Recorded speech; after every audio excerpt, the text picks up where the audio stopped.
I guarantee that by training less but training smarter, you will get quicker. Before I let you know, just hit that thumbs up button, help the channel to grow. And did you know 70% of people who watch these videos don't subscribe? Come on, it's free. Just hit that button. Just because you're getting older doesn't necessarily mean you're getting slower. Well, yes, it will if you carry on doing what you're doing. You're getting nearer to the kind of 50, our bodies need more recovery. So we need to adapt our training, and the way to do that, run less. And you kind of think, well, how can I run less but still improve? The best way that I think that you're training kind of moving forward is to work on a 4-day one week and then a 3-day the next week. And you're thinking, well, why 4 and 3? Well, that's if you was to be running every other day. So the first week, if we was to kind of look at the training, you would incorporate one long run, which you know how long your long run should be. So, you know, whether it be 10 miles, 15 miles, incorporate a tempo session in there, which is approximately 85% of your maximum heart rate, or 25 seconds on top of your mile pace, 5k, that you can run for typically 20 to 40 minutes. And also you would do 2 easy runs in there, and that'd be your runs for that week. On the 3-day week, then if you want to, that's probably a good week for you to incorporate intervals, because intervals are higher intensity, so you need more recovery. And intervals are normally run at your 5k pace or slightly slower, and that's normally anywhere with kind of between 3 and 8 reps depending on your ability, with about 3 minutes recovery. And then your other run would be an easy run, but depending on what sort of mileage you want to maintain from one week to the next, you know, you might do a longish run on that second run, and then obviously the longer run on the weekend. So, and then the following week back to the 4. Yes, you can still keep your mileage if you wanted to keep it, or you can kind of forget about that and just concentrate on the intensity numbers each week.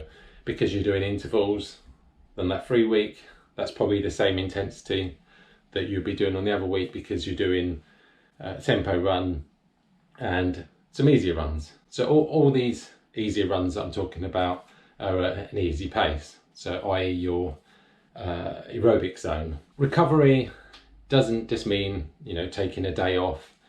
It means getting as much sleep as possible. You know, in an ideal world you get 8 hours sleep, but obviously with our lives at the moment, that's not always possible. Your body's recovering, your muscles are, you know, adapting and recovering. Recovery also means eating the right foods.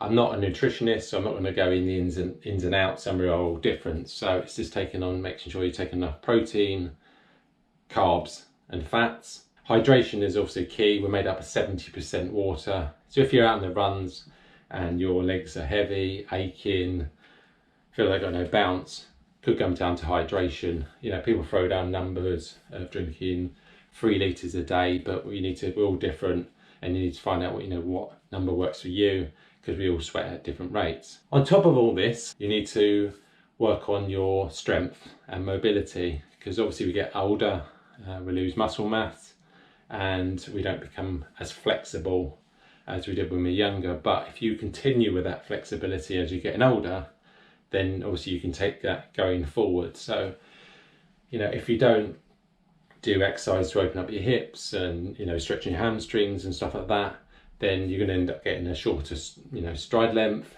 You're not going to be, you know, as flexible. You're going to have more risk of getting injury.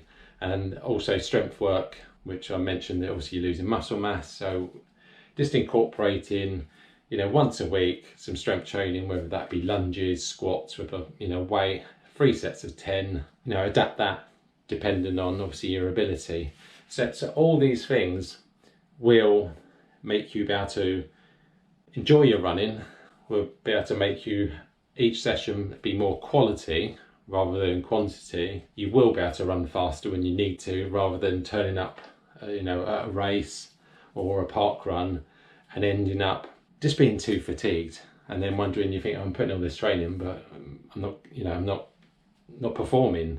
And sometimes that just comes down to because you're not having enough recovery, and you're just going to end up burning yourself out. So let me know down in the comments, is it something that you do? So give it a go. You know, really, what have you got to lose? I guarantee that by training less but training smarter, you will get quicker.